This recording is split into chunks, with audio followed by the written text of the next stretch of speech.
পর্যন্ত গৌসে পাক রহমতুল্লাহ আলীর কারামত থেকে, তিনার আশ্চর্যজনক জিনিস থেকে পাদ্রী পর্যন্ত মুসলমান হয়ে গিয়েছিল। জোরে বলুন চোর ভি আয়ে বনকে, চোর ভি আয়ে হ্যাঁ ওলি বনকর।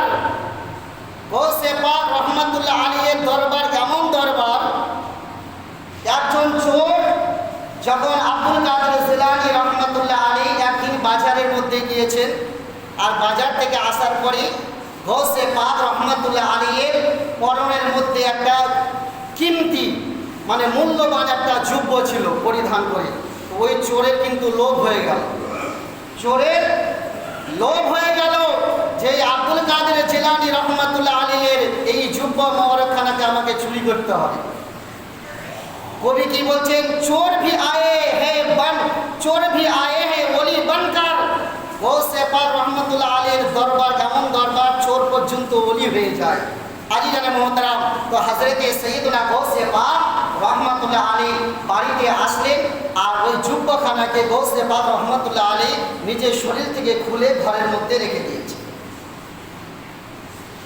আল্লাহওয়ালা গৌসে পাক রহমতুল্লাহ আলী নিজের পরনের পোশাকখানাকে খুলে ঘরের মধ্যে রেখে দিয়েছেন, আর নিজের ইবাদতে মশগুল হয়ে গেলেন। হযরতে গৌসে পাক ইবাদত করার জন্য ঘরের মধ্যে আল্লাহর জিকির ও আজকার তাসবিহ তাহলিল করার জন্য গৌসে পাক রহমতুল্লাহ আলী মগ্ন হয়ে গেলেন। ঠিক ওই চোরখানায় এক পা দুপা করতে করতে গৌসে পাক রহমতুল্লাহ আলীর ঘরের মধ্যে প্রবেশ করেছেন। কি উদ্দেশ্য নিয়ে? গৌসে পাক রহমতুল্লাহ আলীর জুব্ব মোবারকখানাকে চুরি করবেন। পারবেন না? 50-100 টাকা করে গৌসে পাকের রহমতুল্লাহ আলীর মহব্বতে ভালোবাসায় আল্লাহওয়ালাদের প্রেম রাখুন। আল্লাহ রসুল বলেন, আল মারউ মা মান আহাব্বা, যে ব্যক্তি যার সঙ্গে দুনিয়াতে ভালোবাসা রাখবে, মোহাব্বত রাখবে, প্রেম রাখবে, কিয়ামতের দিনে আল্লাহ তাবারক ওয়া তাআলা তার সঙ্গে হাসর হবে।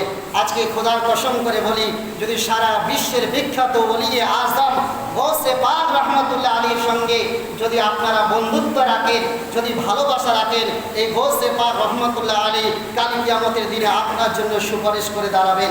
আজিজানে মোহতারাম, তো গৌসে পাক রহমতুল্লাহ আলী নিজের ইবাদত করার জন্য, আল্লাহকে সন্তুষ্ট করার জন্য, আল্লাহকে রাজি ও খুশি করার জন্য গৌসে পাক রহমতুল্লাহ আলী ইবাদতে মগ্ন হয়ে গেলেন।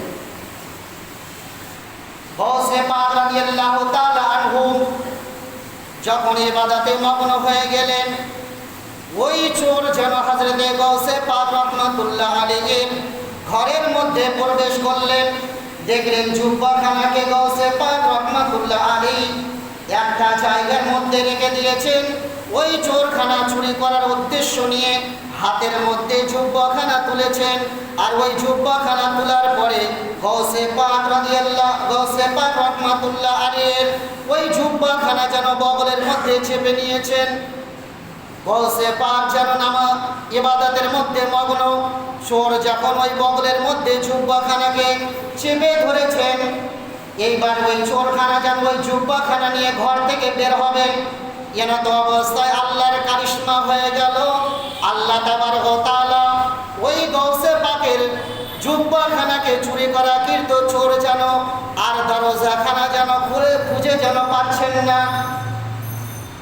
চোর তো বগলের মধ্যে জুব্বাখানাকে নিয়েছে, ঘর থেকে বের হওয়ার উদ্দেশ্য নিয়ে দরজা খোঁজ করছেন। আল্লাহ তাবারক ওয়া তাআলা ওই চোরকে যেন দরজা খুঁজার যেন আর ক্ষমতা দিচ্ছেন না, চোর যেন দরজা খুঁজে পাচ্ছেন না। অনেকটা সময় অতিক্রম হয়ে যায়। গৌসে পাক রহমতুল্লাহ আলী ঘরের মধ্যে যেন আল্লাহর যেন ইবাদতে যেন মগ্ন রয়েছেন।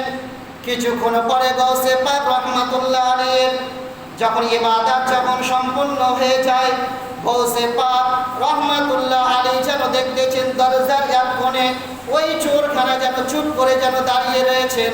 গৌসে পাক রহমতুল্লাহ আলী বলছেন, এই আল্লাহওয়ালা, তুমি এখানে কি করতেছো? গৌসে পাক রহমতুল্লাহ আলী বললেন, হুজুর বেয়াদবি মাফ করবেন, আমি কোনো আল্লাহওয়ালা নয়, আমি হচ্ছি চোর। কি বলছেন? গৌসে পাক রহমতুল্লাহ আলীর জবান থেকে বের হচ্ছে, তুমি একজন আল্লাহর ওলি।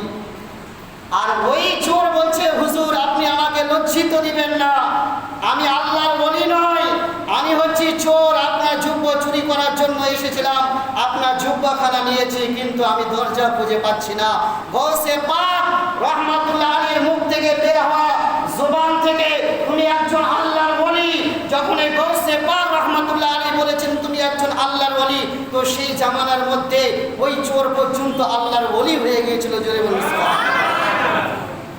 এ হচ্ছে গৌসে পাক রহমাতুল্লাহ আলাইহির শান, তিনার মর্যাদা, তিনার রুতবা।